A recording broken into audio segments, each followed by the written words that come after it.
रहा हूं कि सर आप हमारी मदद कर सकते हैं। आप कृपया हमारी मदद कीजिए और अस्पताल में लोगों को, ताकि ऑक्सीजन मिल जाए। ऑक्सीजन की कमी के कारण अस्पताल में जो हालत बने हुए हैं वो अब देखे नहीं जाते। लोग बहुत ज़्यादा तकलीफ में हैं सर।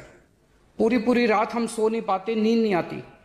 इनका मुख्यमंत्री होते हुए भी मैं कुछ नहीं कर पा रहा। डर लगता है कि ऑक्सीजन की कमी से कहीं कोई बड़ा हादसा ना हो जाए।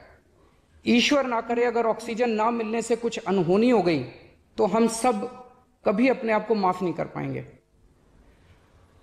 प्रधानमंत्री जी, कोरोना से देश को बचाने के लिए एक नेशनल प्लान बनना चाहिए।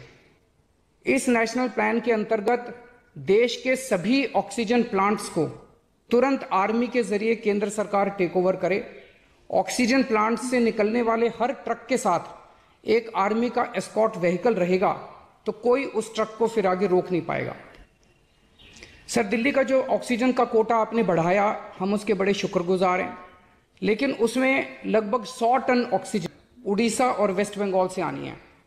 हम परसों से, जब से कोटा बढ़ा है, हम कोशिश कर रहे हैं उस ऑक्सीजन को दिल्ली लाने की। मेरा आपसे निवेदन है कि यहाँ से ऑक्सीजन अगर हो सके तो हमें हवाई जहाज से उपलब्ध करवाई जाए, और नहीं तो जैसा अभी बताया गया, आपका आइडिया है ऑक्सीजन एक्सप्रेस शुरू करने का, वो ऑक्सीजन एक्सप्रेस शुरू करके वेस्ट बंगाल और उड़ीसा से हमें ऑक्सीजन दिलवाई जाए।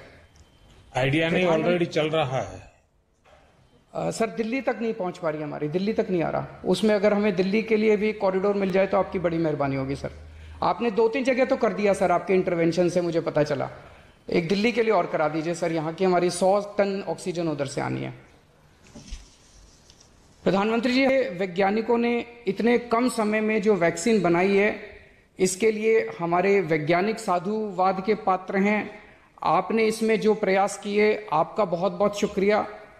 अब हम सब लोगों को मिलकर कम से कम समय में अपने नागरिकों को ये वैक्सीन लगवानी चाहिए। इसमें केंद्र और राज्य सभी सरकारों को हमको मिलकर काम करना है। अभी सर, केंद्र सरकार ने आदेश जारी किए हैं कि 1 मई से राज्य सरकारें सीधे कोरोना वैक्सीन खरीद सकती हैं। इसके बाद एक वैक्सीन की कंपनी ने अपने रेट जारी किए हैं कि वो केंद्र सरकार को 150 रुपए में और राज्य सरकारों को 400 रुपए में देंगे। सर, एक ही देश में एक ही सामान के 2 रेट कैसे हो सकते हैं? 1 नेशन 1 रेट होना चाहिए। सारे देश को एक ही दाम पे वैक्सीन मिलनी चाहिए। अगर देश एक है तो वैक्सीन का दाम भी तो एक ही होना चाहिए।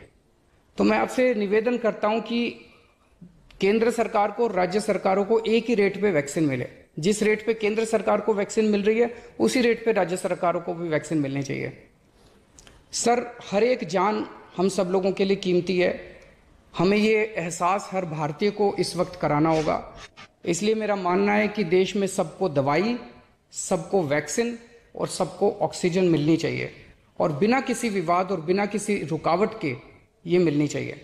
मेरा विश्वास है देश में अगर कोरोना के खिलाफ एक नेशनल प्लान होगा तो हम सभी राज्य सरकारें और केंद्र सरकार मिलके इस दिशा में काम करेंगे।